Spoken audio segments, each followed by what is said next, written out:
Hey, it's Brandon here from ThirstGym.com, and today we're going to do another episode of Training Talk. And today we're going to talk about Triphasic training. So this is a programming model. It's not used a whole lot in necessarily string sport athletes, but you will see it at the sport-specific and athletic populations. And it was definitely popularized by Cal Dietz. He's got a whole book on it, so I'd recommend picking up the book if you really want the nuts and bolts behind this training program or system or style.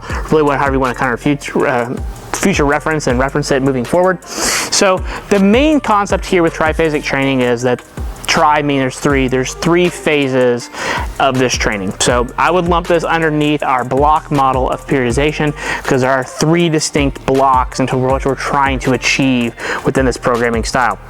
Those three are going to be the eccentric, the isometric, and the concentric. So those are generally what you would know as muscle actions in terms of how muscles operate. So basically we're talking about like a lowering phase. Isometric is when either yielding into something or when it briefly stops, and then concentric is when it actually moves. So if we're using a curl, our eccentric's down, our isometric's at brief stop in the bottom or resisting something midway, like holding a position at 90 degrees, and our concentric would be just from the bottom coming up.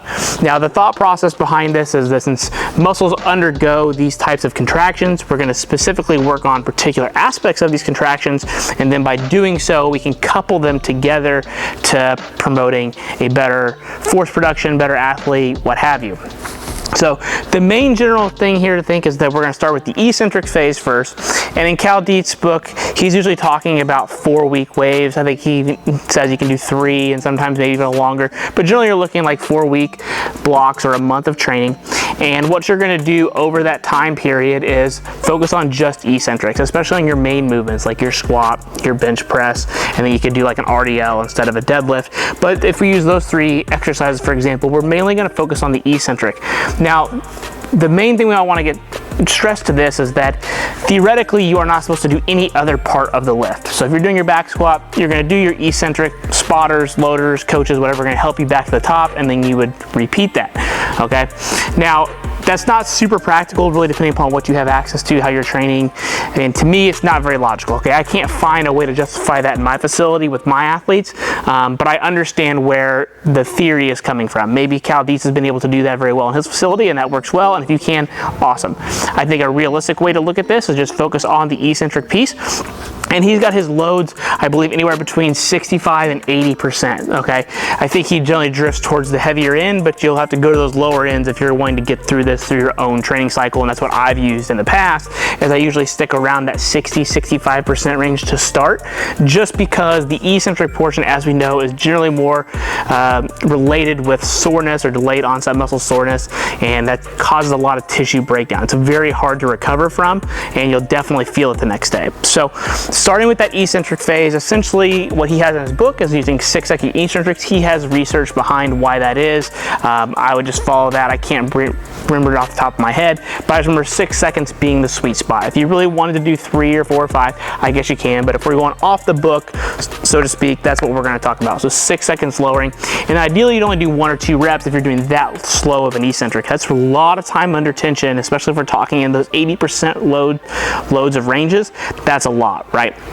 Okay, so that would be your first phase. The next phase would then be your isometric. So what he really likes to think about is, if we're using the squat, for example, the eccentric portion is what you built in the first block. The next would be the isometric. And between an eccentric and a concentric contraction, so if we go down and come back up, there is a brief pause between every rep that we would technically do. There's got to be time somewhere from when it's lowering to coming back up that there's a brief pause. Okay, now he's saying we're going to accentuate that in the isometric piece. So theoretically in this position we would go down there and we could sit for 6 seconds for an isometric, again going back that 6 seconds. Now I do remember briefly that he's used the 6 seconds for the isometric because his thought process is we want to get out the stretch shortening cycle from the tendons and the musculature. So when you're going down a normal rep, the tendons stretch, they come back, and that helps provide you some extra extra power, lets you be able to lift the weights. You'll see that in the squat and the bench press, definitely more so than like a deadlift, but you get the point. So now what we're going to do is use that isometric in the bottom, sit there for seconds, and come back up.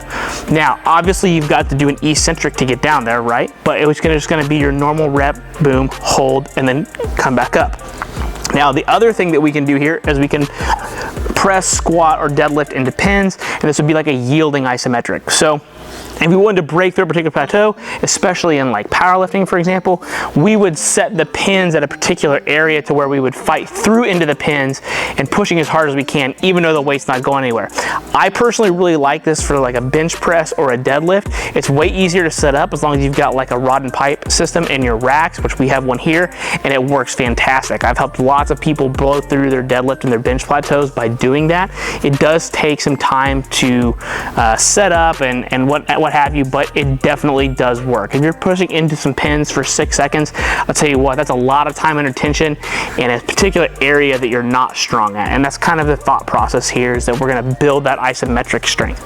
Okay, then the next phase is the concentric. So that would be where there'd be no lowering phase, no isometric. We're literally just gonna work on moving weight as fast as possible, and that's it. The great thing about this is hardly any soreness comes from this when it's done correctly, because it's just concentric. We're just moving the weight up, and that's really all there is to it. Now, so what his thought process would be, we would set the bar on the pins, for example, we'd get underneath there like an Anderson squat, up as high as we can. Same thing, using that like 70 to 80% load, and you would do singles there and focus on that piece, and then that would essentially peak you for the competition, and then you could rinse and repeat as much as you needed.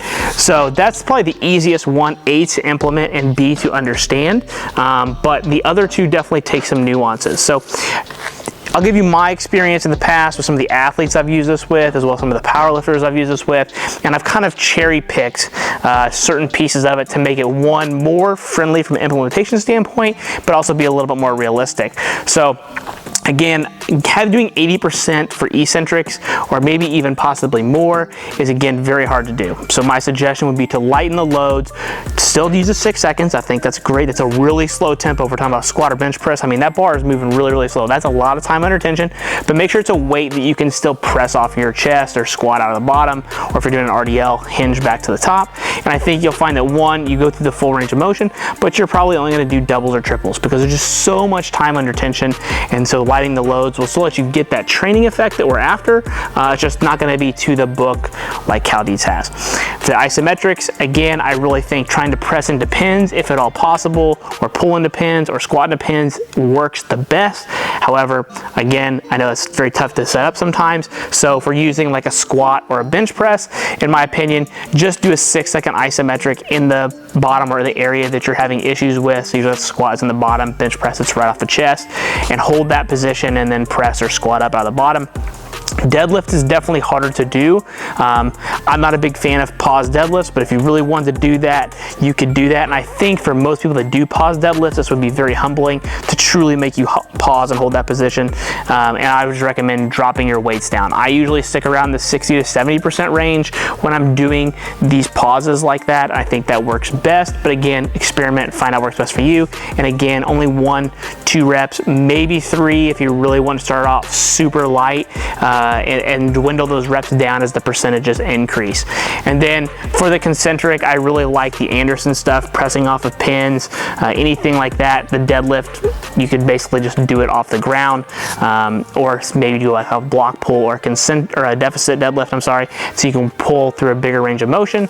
But the key is going to keep your loads in that 70-80% range, focusing on compensatory acceleration training, so speed. If you really wanted to, you could put bands or chains on there to help accentuate that, but then again, you would stop, take plenty of rest, and go again. The goal would be to limit the eccentric portion of the lift by all means possible. So that's where I've had the best success with it, and I usually use that to build up into like a peaking part. So I don't use that as the peak, use that to transition towards the peaking aspect of where we're at. That gets the athlete ready to pop, a couple weeks to peak for the powerlifting meet, that's what we're doing, for example, and then deload, and then the meet. If I'm using it for my athletic population, again, I usually use about 2 to 3 week waves for this. I know that would ideally be ideal by Cal Dietz standards. That's what I tried to do as well, is do that. That would give us basically 9 weeks. So you got to kind of look a little bit out from where season's at, and then once you get into season, do everything you can to maintain your strength and power in season, because you definitely don't want to be doing those big hard eccentrics while you're in season due to the recovery and the eccentric stress that you're going to get from those long eccentrics, like 6 seconds. So hopefully that can help describe this just a little bit in a little more detail of how triphasic training works. Again, I recommend reading the book from Cal Dietz. That's where you're going to find all your specific answers. This is just my examples with it, and taking some of the data from the training program and methods that he has and implementing it into the private sector and or powerlifting and having good success. The other recommendation I would have would be to check out Christian Anto on Elite FTS. He's a big triphasic guy and has implemented this pretty well with a lot of his powerlifters, and I've taken some stuff from him as well and implemented that into some of the training athletes that I work with, especially for powerlifters. He's really kind of got that dialed in from a strength sport perspective. So if you got any questions about triphasic training, please feel free to leave them in the comment section. Thanks. Have a great day.